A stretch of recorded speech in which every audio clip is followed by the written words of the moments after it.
नमस्कार, मैं हूं आमिर बेग। आप देख रहे हैं सिटी बुलेटिन न्यूज़। पेश हैं आज के प्रमुख समाचार। अयोध्या के दर्शन नगर में क्रॉसिंग संख्या 106 को बंद किए जाने के विरोध में स्थानीय लोगों ने आज जोरदार प्रदर्शन किया।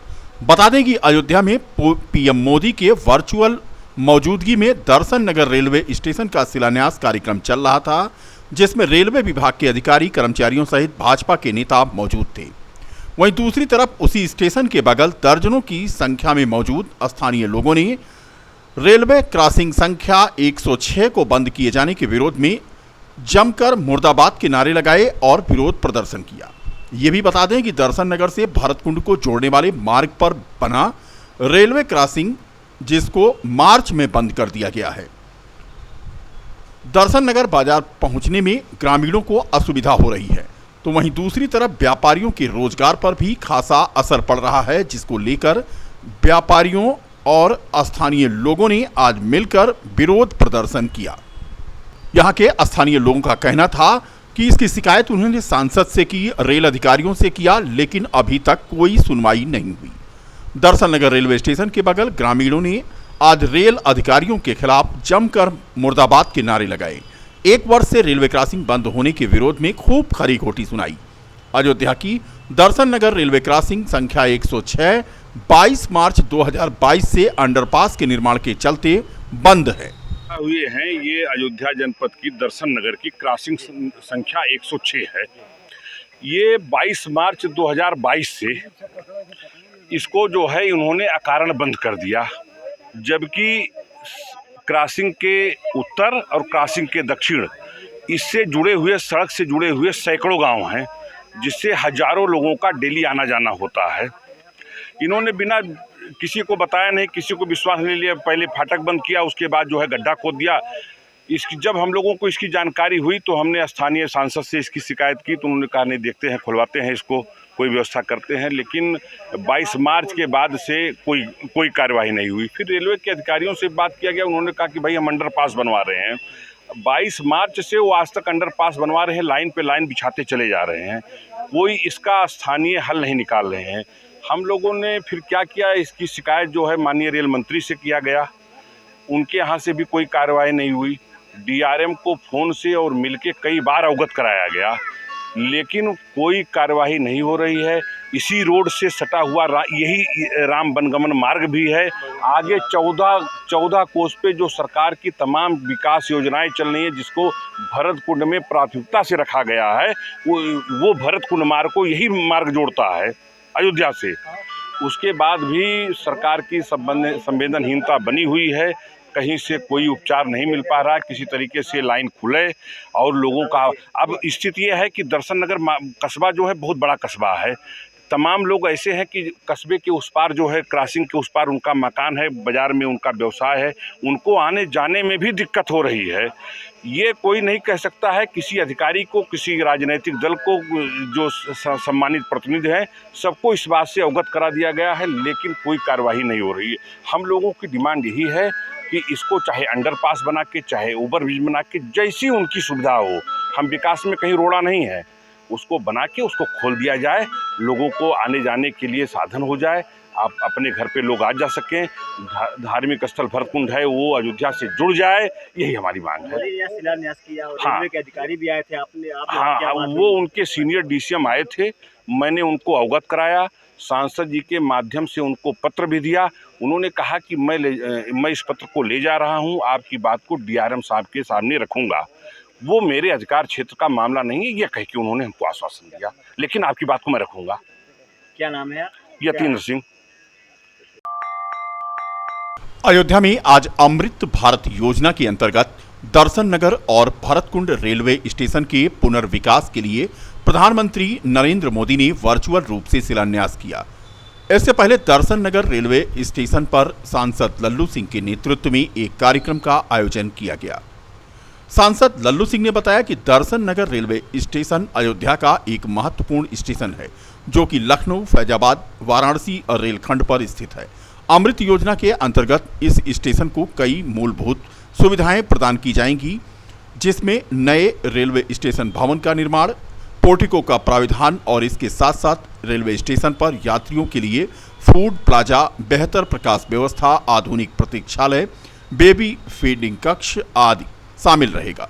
सर्कुलेटिंग एरिया में यात्रियों के आवागमन एवं प्रस्तावित चौड़ी सड़कों का प्राविधान, अच्छी पार्किंग व्यवस्था, सौंदर्यीकरण, हरित पट्टी का विकास, यात्रियों की सुगमता एवं मार्गदर्शन के लिए अच्छी दृश्यता और सौंदर्ययुक्त साइनेज एवं सेरेमोनियल फ्लैग का प्राविधान होगा। सांसद लल्लू सिंह ने कहा कि स्टेशन पर 12 मीटर चौड़ा ओवरब्रिज का भी निर्माण कार्य होगा, जिसको रूफ प्लाजा के रूप में विकसित किया जाएगा। स्टेशन पर दिव्यांग जनों के लिए भी बेहतर सुविधाएं होंगी। आधुनिक सुविधाओं से युक्त दर्शन नगर रेलवे स्टेशन बनेगा और कुल मिलाकर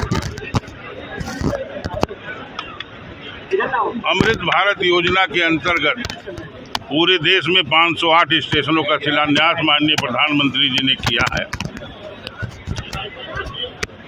दर्शन नगर से लेकर जो है कटरा तक रेलवे लाइन, दोहरी रेलवे लाइन स्वीकृत हो चुकी है और कटरा से लेकर के मनकापुर तक भी DPR बन रहा। कुल मिलाकर के मनकापुर से दर्शन नगर तक दोहरी रेलवे लाइन की व्यवस्था रेल मंत्रालय ने की है, जिससे गोरखपुर की तरफ से आने वाली ट्रेनें दर्शन नगर होकर सीधे बनारस या कहीं जाना हो तो जा सकती।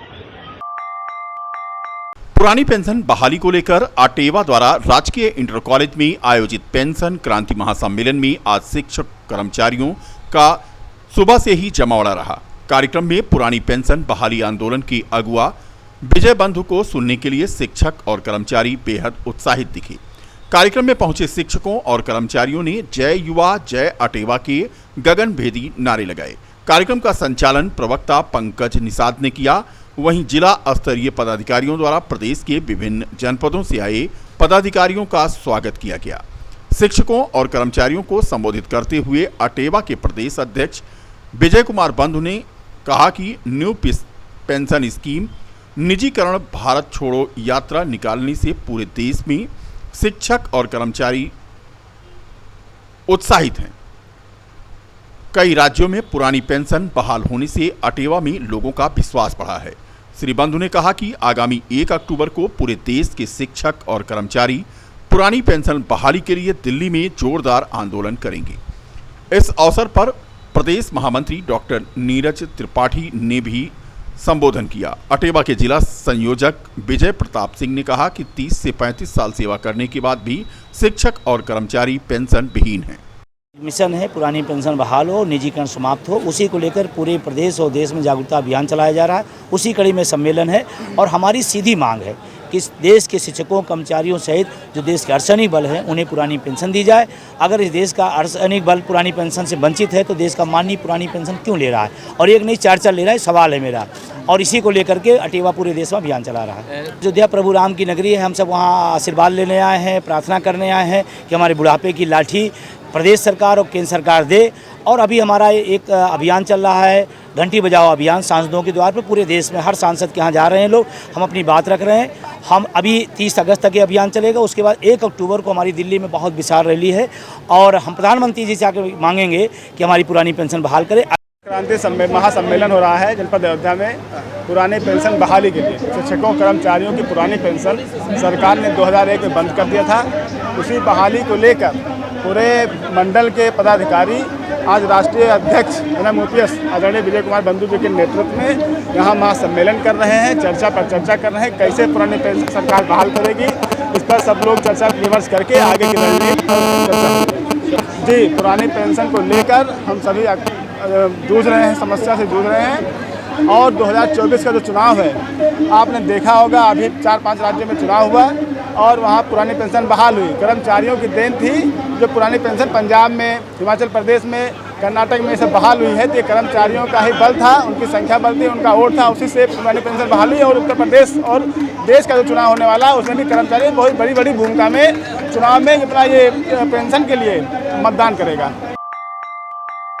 जीआईसी परिसर में चल रहे पेंशन क्रांति महासम्मेलन के दौरान बीमा अभिकर्ता रमेश पाल के साथ कुछ शिक्षकों द्वारा अभद्रता करने का मामला सामने आया है।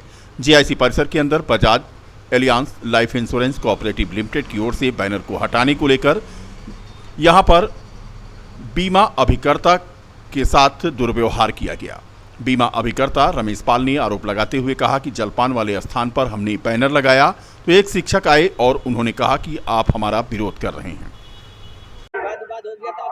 जी हाँ, मैं वहाँ लगा रहा था, जलपान वाले स्थान पर लगा रहा था, तो एक सज्जन कहे कि आप हमारा विरोध कर रहे हैं। मैंने कहा सर, मैंने विरोध का कोई पॉइंट रखा ही नहीं है।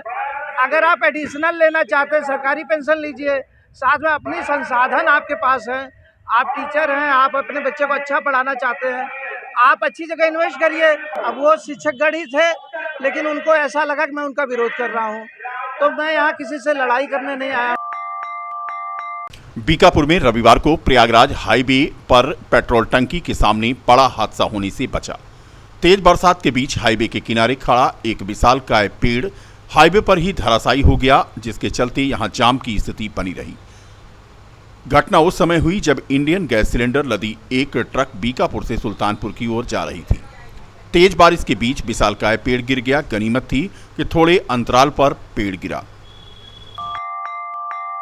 आम आदमी पार्टी के संगठन का ढांचा तैयार करने के लिए अयोध्या शहर के स्थानीय होटल में विधानसभा अध्यक्ष, निवर्तमान व ब्लॉक अध्यक्ष की उपस्थिति में एक बैठक हुई।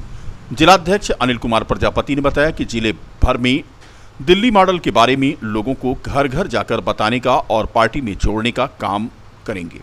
आने वाले 2024 के चुनाव में पार्टी अयोध्या से मजबूती के साथ चुनाव लड़ेगी। जिलाध्यक्ष ने बैठक के दौरान बताया कि जो ऑनलाइन ट्रेडिंग की परंपरा चल रही है, जिससे अयोध्या के खुदरा व्यापारी परेशान हैं, उनका धंधा चौपट है। इस संबंध में प्रदेश प्रभारी सांसद संजय सिंह से बात करके धरना प्रदर्शन करने का काम किया जाएगा। संगठन की समीक्षा कर रहे थे, जैसा कि हमने अभी हाल ही में चुनाव बाद संगठन में फेरबदल किया और नए विधानसभा अध्यक्ष बनाए और नई विधानसभा अध्यक्ष की कार्यकारिणी बनी है और उसके बाद ब्लॉक अध्यक्ष की जो है बनाए जा रहे हैं। उसको लेकर एक समीक्षा बैठक की गई है कि हमारा संगठन ब्लॉक तक पहुँचे और ब्लॉक तक संगठन पहुँचकर एक मजबूत संगठन बने अयोध्या में। तो उसके लिए समीक्षा बैठक की गई और विधानसभा अध्यक्ष हमारे आए थे, विधानसभा अध्यक्ष की कार्यकारिणी आई थी, कुलभूषण साहू जो हमारे महानगर अध्यक्ष हैं, महानगर की कार्यकारिणी आई थी। तो इन सब चीज़ों को लेकर एक संगठन, मजबूत संगठन तैयार करने के लिए और माननीय अरविंद केजरीवाल जी की जो नीतियां हैं, दिल्ली के मुख्यमंत्री हमारे जो कहते हैं कि बेसिक नीड्स जो है देश की, शिक्षा और स्वास्थ्य फ्री ऑफ कॉस्ट होना चाहिए। तो ये जो उन्होंने दिल्ली में काम किए हैं, शिक्षा पे लेके, स्वास्थ्य पे लेके, महिलाओं को बसों की यात्रा, 300 यूनिट बिजली मुफ्त, इन सभी मुद्दों पे चर्चा की गई है। श्री राम जन्मभूमि तीर्थ क्षेत्र ट्रस्ट के अध्यक्ष महंत नृत्य गोपाल दास ने आज निर्माणाधीन राम मंदिर का अवलोकन किया। इस दौरान सचिव चंपत राय, सदस्य डॉक्टर अनिल मिश्रा, गोपाल जी, जानकी दास, विश्राम दास, शरद शर्मा आदि मौजूद थे। इस दौरान नृत्य गोपाल दास ने कहा कि मंदिर का निर्माण अपनी पूर्णता की ओर है। ट्रस्ट अपने लक्ष्य को शीघ्र पूरा कर लेगा। भगवान श्रमिकों को शक्ति दे ताकि वो अपने पवित्र लक्ष्य को पूर्ण करें।